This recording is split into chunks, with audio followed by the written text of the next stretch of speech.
Nah, pada konteks webinar kali ini, saya mencoba menangkap ini.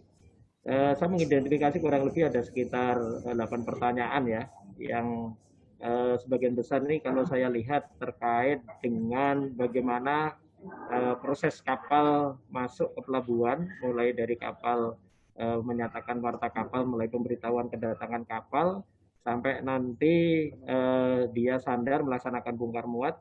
Tentunya kalau kegiatan bongkar muat dan nanti pergerakan muatan akan dibahas secara lebih detail oleh Pak OP maupun Pak JN. Next.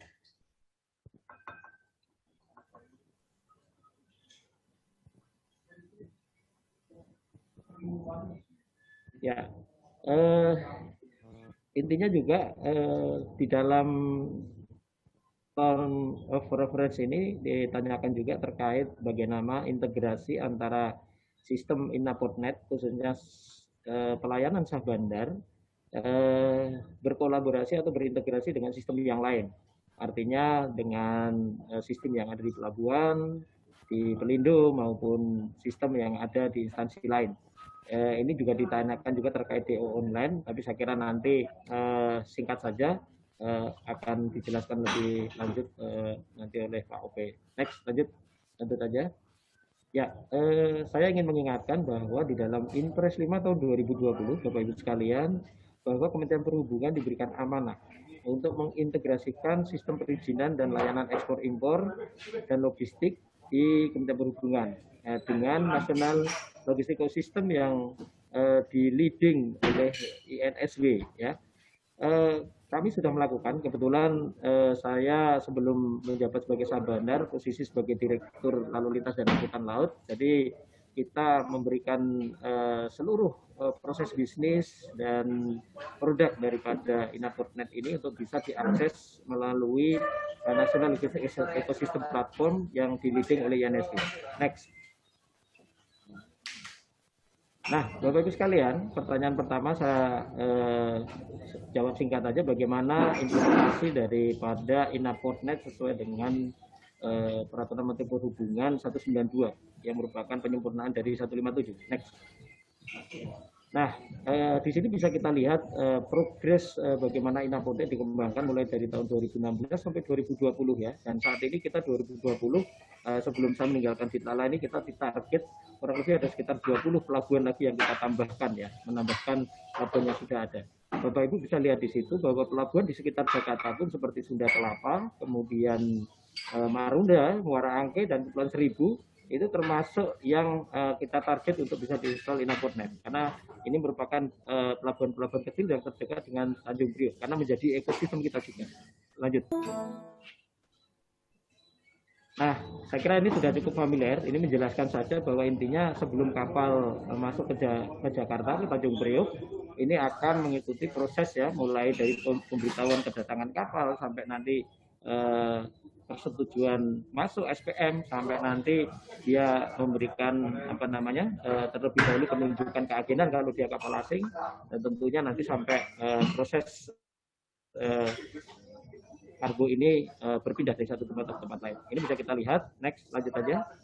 Ya, ini bisa kita lihat perusahaan pelayaran PBM dan JPT yang masuk di dalam Innapodnet yang sudah terdaftar kurang lebih layar 305, PBM 143, JPT 114, 612 totalnya ya. Lanjut. Jadi sebetulnya dengan SIM ini semua kita bisa rekod pelaku-pelaku usaha. Next. Bapak Ibu sekalian, tentunya siapapun yang berusaha di Tanjung Priok ini tadi juga di webinar sebelumnya ditekankan harus memberikan izinnya ya PMKU. Nah, dalam hal ini tentunya nanti di Pak OP akan lebih menjelaskan. Tapi intinya bahwa Innapodnet ini melingkup stakeholder mulai dari Kesabandaran, Otoritas Pelabuhan, kemudian BUP, agen pelayaran, PP, JPT sudah masuk ya. Masuk, lanjut. Nah, ini adalah proses warta kedatangan kapal. Saat ini kalau ditanyakan apakah sudah berjalan dengan baik, sudah cukup berjalan dengan bagus ya. Jadi sebetulnya ketika kita kembangkan 2016, kemudian 4 tahun ke depan 2020, proses digitalisasi dari warta kedatangan dan keberangkatan kapal ini sudah berjalan dengan cukup bagus. Next.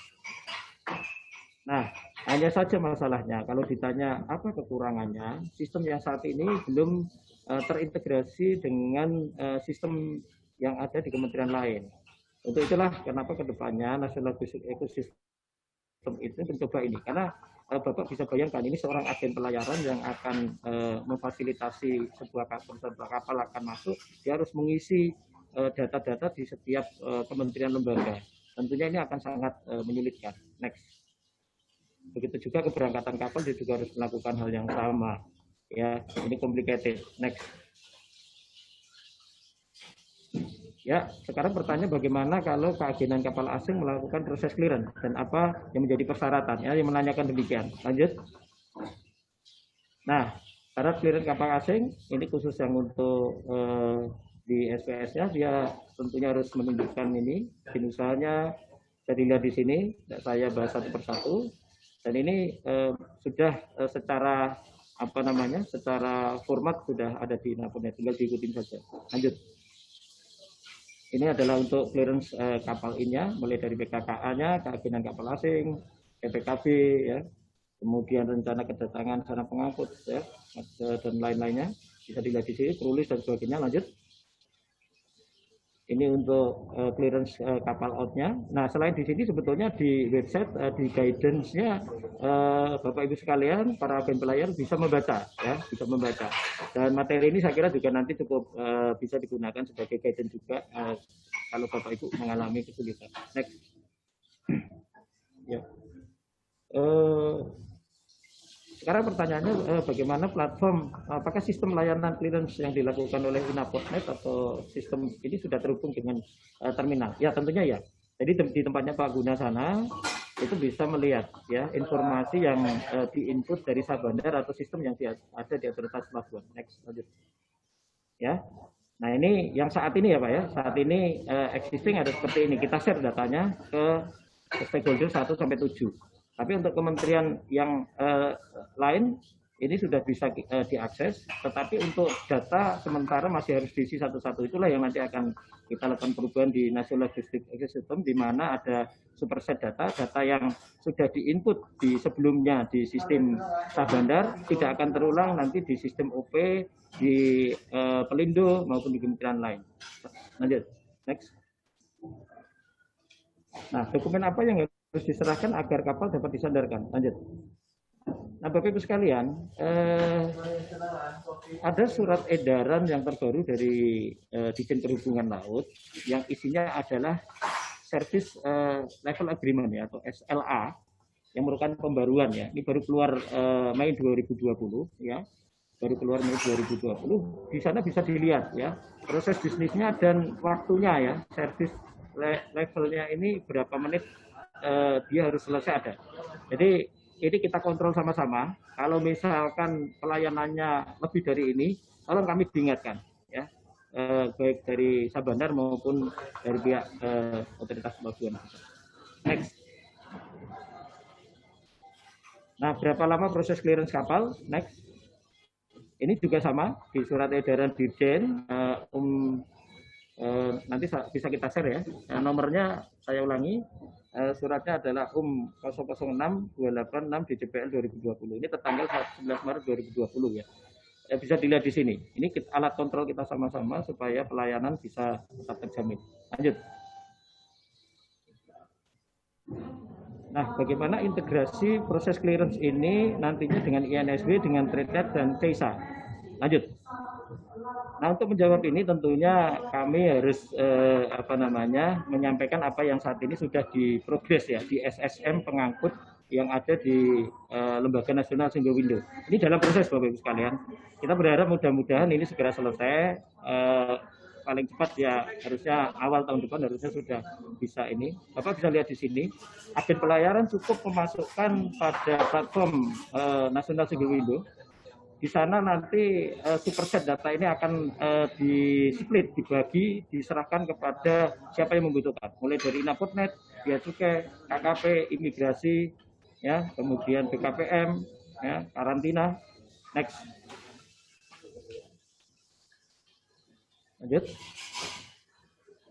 Nah, pengajuan superset kedatangan kapal contohnya, ya, agen pelayaran mengajukan standar kapal, kemudian oleh sistem LNSB ini nanti akan diserahkan ke sistem informasi lalu lintas laut, ya, kemudian juga ke Inapodnet, ya, kemudian masuk ke approval otoritas ke Sabandaran, kemudian data kedatangan kapal ini akan diteruskan ke siapa yang membutuhkan, ya, termasuk ke agen, kemudian ke cargo owner ataupun freight forwarding. Next. Ya. Nah, ini sebenarnya sudah kita uji coba Bapak Ibu sekalian. Jadi kira-kira 3 bulan yang lalu lah kita menyelesaikan apa yang disebut sebagai Batam Logistik Ekosistem. Salah satunya kita melakukan terobosan untuk proses PKKA, kita shortcut yang tadinya kita approve di Ditlala, sekarang cukup di approve di KSOP khusus Batam. Ini mempersingkat sekali, yang biasanya prosesnya bisa sampai 3 hari, ini dalam hitungan jam sudah bisa selesai. Lanjut.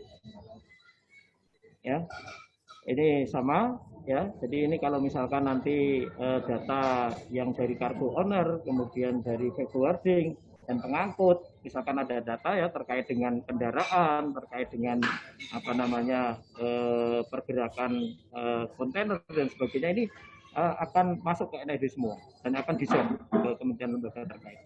Lanjut. Ya, setuju supaya dijelaskan rencana pengembangan layanan kapal secara elektronik ke depan, mengantisipasi National Logistic System Impres nomor 5. Next. Lanjut. Nah, Bapak Ibu sekalian, sebetulnya Inapodnet sendiri sudah kita desain ya jauh hari ya, bahwa di sana itu sebetulnya akan terhubung dengan secara internal di Kementerian Perhubungan itu dengan sistem yang ada di Ditkapel, di Kepelabuhanan, kemudian navigasi. Jadi sebetulnya pergerakan kapal itu asal terpantau oleh navigasi pun kita ke depan akan bisa ya. Ini ya tentunya tergantung dari budgetnya Bapak Ibu sekalian. Kalau budgetnya cepat, ini kita juga bisa mengkolaborasikan ini. Intinya datanya nanti terhubungan Kementerian Keuangan, Simponi, misalkan pembayaran PNBP, kemudian DO online ya. Lanjut. Nah ini saya kira konsep dari National Logistic System sudah banyak dijelaskan. Intinya kita platform yang ada tidak dirubah, kewenangan tidak dirubah, masing-masing tetap pada tanggung jawab masing-masing, hanya datanya di-pooling menjadi superset data. Lanjut. Next. Saya kira lanjut aja, alur kapal barang. Next. Arus pergerakan barang. Next. Lanjut aja. Lanjut saja. Ya.